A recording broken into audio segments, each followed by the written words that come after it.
Most jobs aren't real, they're just moving work from person to person. I get it, we all need to make a living. But let's face it, having over 5 levels of middle management where their sole purpose is to approve someone else to do something is beyond ridiculous. Most jobs aren't actually creating or doing anything tangible. We're just justifying the employing billions of people. Edit. Wow, I didn't expect this to get so much attention. I should have said many instead of most. Thanks for the clarification. Also, middle management was just an example.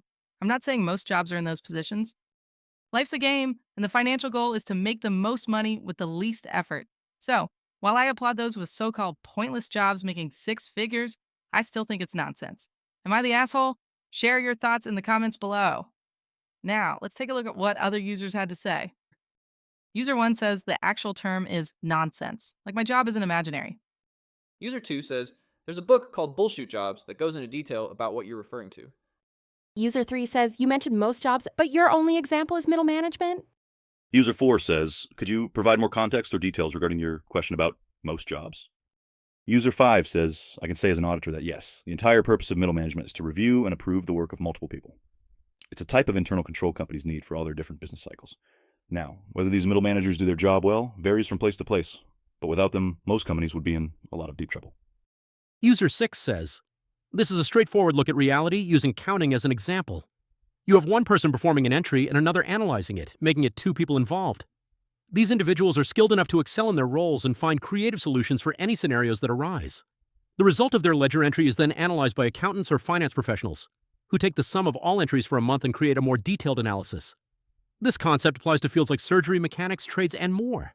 Just because it seems like someone isn't doing something doesn't mean they aren't. You just may not see it. There might be managers who appear inactive, but managing 30 people involves handling 30 different variables.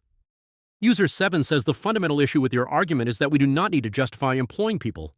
If a company did not, at least on paper, receive more value from a position than the salary or wage, it would not exist. Companies generally do not concern themselves with unemployment. User 8 says, even though it's unpopular, I can't bring myself to upvote because it seems so silly. Most jobs, haha. User 9 says, depends on corporate culture, but many lean companies have such a small amount of middle management. My job for a while was a coordinator of a bunch of field crews, 2 people looking after 250. It was constantly overwhelming. Just imagine doing yearly reviews for 125 people, or having to manage the work drama of 125 people. Sure, we didn't produce anything, but it was an incredible amount of work. User 10 says this isn't a compelling argument without specific numbers on particular jobs. Middle management represents a relatively small portion of total employment. User 11 says, as a construction worker, you're correct, these buildings are artificial. User 12 says your opinion doesn't seem unpopular, it just doesn't make sense upon reflection. It feels like you're suggesting all jobs are just about helping another job, creating a big cycle. That doesn't really add up. For example, I work as a vet tech. How am I not doing anything meaningful? It sounds like you're focused on the idea that we should always be creating something, and that all other jobs merely support that. That's a flawed perspective.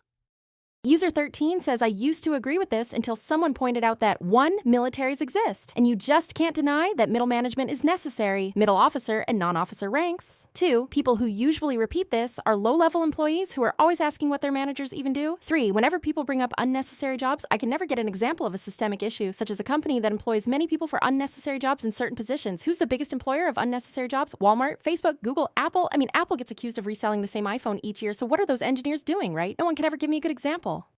User 14 says you can take this further when you realize that money, credit, loans, interest, and so on are all concepts we collectively agree upon. Going even deeper, everything is made up of molecules and quarks. You could even say every single thing we observe is really nothing but chemical reactions in our brains that allow us to observe and feel. Wow, this is good stuff. User 15 says some might perceive certain roles, like a pigeon removal specialist in a city with no pigeon issues, as having little impact. However, the perception of a job's value can vary greatly depending on context and individual perspective. User 16 says, I don't think you know the definition of words. User 17 says, to paraphrase a quip about advertisement, we know that half of all the jobs are unnecessary, but we don't know which half. User 18 says your statement about the only purpose of middle management suggests a misunderstanding of their role. In reality, middle management involves a demanding and legally responsible balance. They strive to meet targets set by upper management while managing team members who may be resistant and complain regardless of efforts. It's akin to parenting, where what's best isn't always what's wanted, and one must do the right thing, even if it's unpopular.